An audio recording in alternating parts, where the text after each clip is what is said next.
And now, Legal Perspective with Nick Clekis. Earlier this month, Miami Dolphins star Tyreek Hill found himself in a confrontation with law enforcement that escalated, raising questions about where the line is drawn.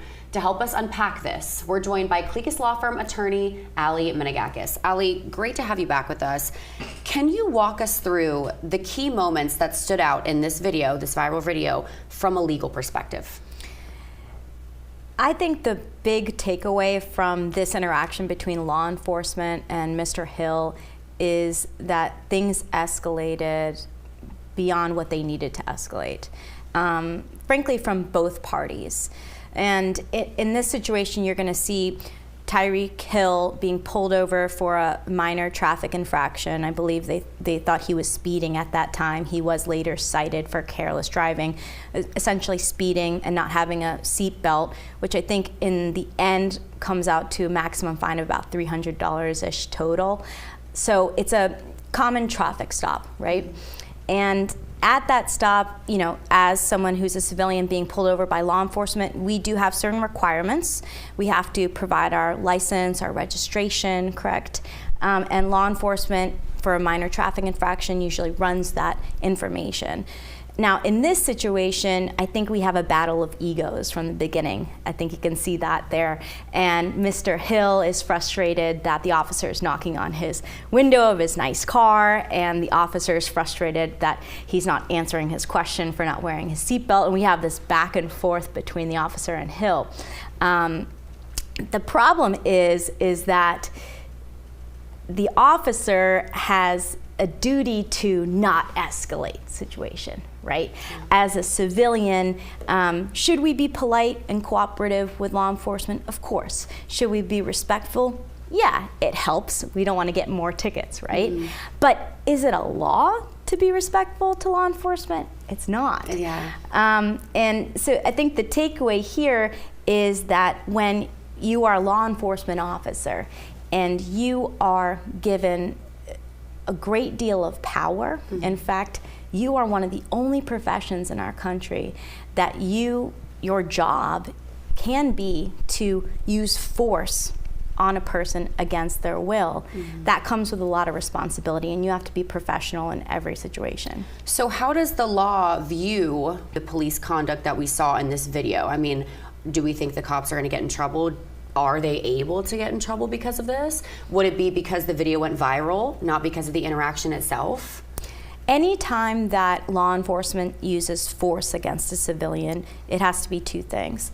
It has to be justified, and it has to be proportionate. Also should be the last resort. So when we're looking at can someone get in trouble, well, there's two ways to get in trouble, right? There's legally, you could get sued, or you could get charged with something, and then there's the professional setting here, which is his agency. From a legal perspective, you know, it does come down to discretionary interpretation by the courts. And a lot of times, you know, I've had, as a defense attorney, had many cases where I would argue that there was excessive force and the officer shouldn't have done this or that. But a lot of times the officers argue that it's officer safety they're concerned with, and a lot of times judges side with that.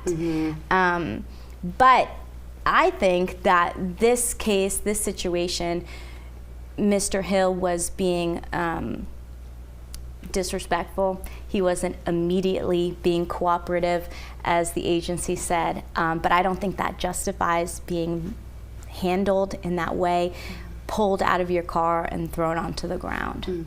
And now you mentioned excessive force. So as, you know, a defense attorney, when you're reviewing arrest videos like this, defending a client, is that what you look for, excessive force? What else do you look for? Well, we look for justified reasons to seize someone, to put your hands on someone.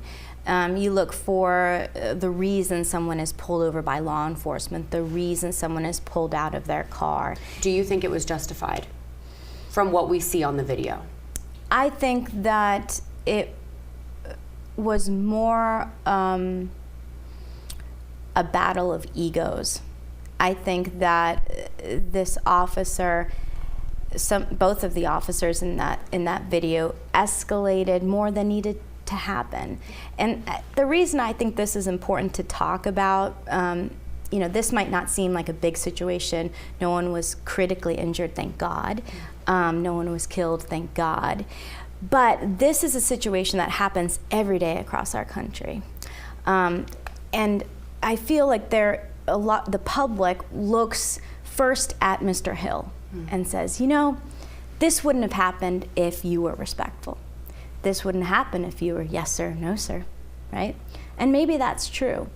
But we need to be holding our law enforcement to a higher standard than a civilian, to a higher standard than to a celebrity or to a professional athlete. And the reason we need to do that is because they are one of the only professions in this country that they are allowed to use physical force, critically injure, and even kill people. So if you or I in our professional settings were disrespected by someone, or let's say the person at your local Starbucks that works there is disrespected by a customer, that's not an excuse for us to use force. Yeah. It's not an excuse for us to be disrespectful in turn. In fact, we could get fired for that. We could.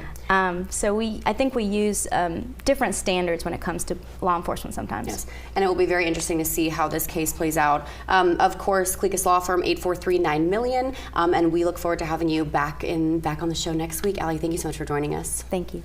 We're back after this. This has been Legal Perspective with Nick Clekis.